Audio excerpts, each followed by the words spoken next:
Queens and Kings is the checkers game of strategy and royal domination, designed by Ike Corbin and published by Whirtel Games. Your goal in Queens and Kings is to capture all of your opponent's chips before they capture yours. Each player begins with 18 chips in their color arranged on the 3 rows closest to their side of the board. Place them face down on the black squares so that no symbols are showing. On your turn, you'll move one of your chips. Basic chips can move forward 1 space diagonally from one black square to another. If your opponent has a chip in a forward diagonal space next to one of yours, then you must capture it. To do so, jump your chip over theirs and onto the next empty black square in the same direction.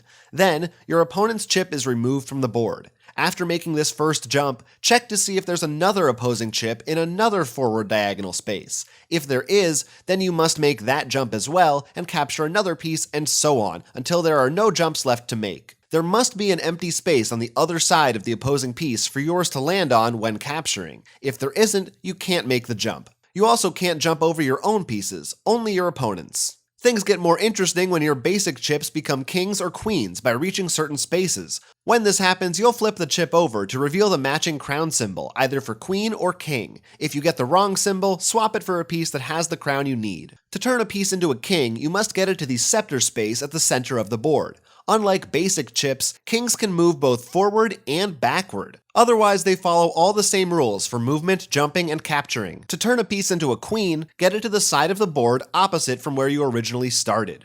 Queens can move diagonally in any direction just like kings, but they can also move any number of spaces in the same direction in a single turn. Queens can even move, then jump, then continue moving, and so on, all in the same turn until they either run out of jumps or are blocked by one of their own pieces or the edge of the board. Anytime a jump is available to you on your turn, you must take it. If there is more than one possible jump amongst all your pieces, you choose which one to take. Kings and queens can also be captured, at which point they're removed from the board, just like any other chip. When one player has finished moving one of their pieces, the next player takes their turn, and so on, until all of one player's chips have been removed from the board. The game can also end if one player is completely blocked and has no possible moves to make with their remaining chips, in which case that player loses. If players agree that there is no valid move for any player to make that would advance the game, it ends in a stalemate. Queens and kings can be played with up to 4 players. In a multiplayer game, each player starts with their pieces at one side of the board, then play continues as normal until only one player is left standing. In team play, 2 pairs of players compete.